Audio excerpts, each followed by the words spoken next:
Scorpio, hi! Welcome to Mr. Queen PH. At ito ang inyong love life reading for March 2026. So this is a general reading. Pwede kang makarelate, pwedeng hindi. Just take what resonates. Another reminder, I will not message you or follow you para mag-offer ng services. Mag-ingat sa mga fake accounts and scammers, no? Do not message me for private readings. Meron tayong website, mrqueenph.com. Check nyo yun. Lahat ng information nandun na. Or you can book for a reading through my calendar. Link on this description or sa comment section. And also, beware din kayo kung saan nyo napapanood tong reading na to. Kung sa TikTok, i-check nyo muna yung profile nung nag-upload. Kasi, merong mga nagnanakaw ng videos ko tapos nag-offer ng mga readings, ganyan. So, maging maingat kayo. Oo. Kasi scammer yon. So, ang legit is, as of this time, nasa around 70,000 or almost 70,000 followers. Okay? So, kung mga maliliit lang yung, yung followers nila, scammers po yon. Okay? I-check nyo kung kailan in-upload yung videos. Mag-ingat kayo. Wala akong backup accounts, ha? Okay. Scorpio. Tingnan natin yung mga singles. Scorpio singles. Oy. Nako, Scorpio. Yung mga single dyan. Ingat-ingat, no? Parang yung iba sa inyo gusto nyo nang mag-try na pumasok sa isang relationship na yung medyo risky. Oo. So, ingat doon. Lalo na kung merong connection dyan na yung nagtatry na pumasok sa buhay mo. Pero questionable yung kanyang intentions. Parang wala ka masyadong nalalaman tungkol sa kanya. Sometimes too good to be true. So, mag-ingat, okay? So, tingnan natin yung mga in a relationship. You are connecting with someone. Merong situationship.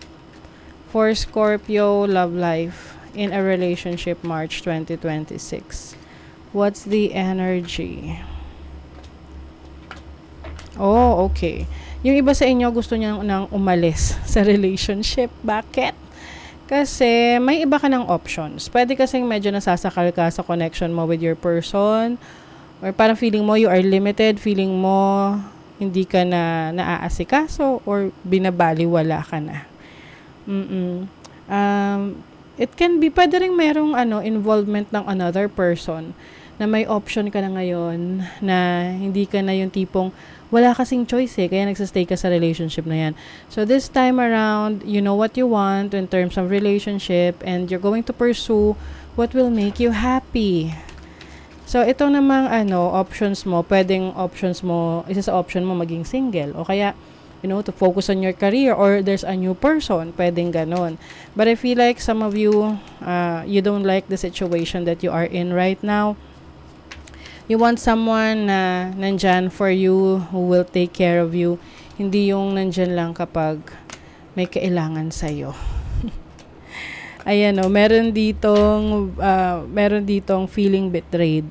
So, pwedeng nararamdaman mo na, to absorb, you're making a decision whether this connection is worth it para sa'yo.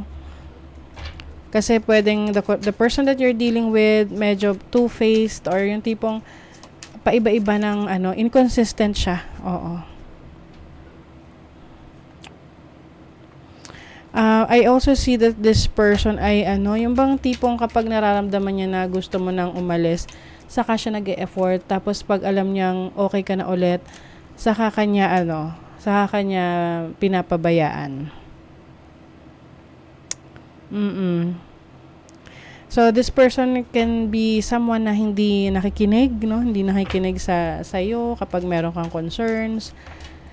Pwedeng sarili lang niya yung naiisip niya kapag may problema kayo sa isa't isa. So, it's all up to you if you want to stay in this relationship or find your true happiness. Spend quality time together, listen and talk to each other. So, I think rin, importante na you are spending quality time together with this person.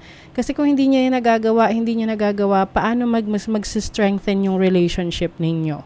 'Di ba? So, isa rin yon sa possibilities na kaya parang you are may mga options na naiisip ka if you want this relationship to move forward or not. Okay? So, pwede nasa sa'yo pa rin if you want to give this relationship a chance. But at the end of the day, ang importante sa'yo kung saan ka mas magiging masaya. So, that is your reading, Scorpio. Thank you so much. See you again.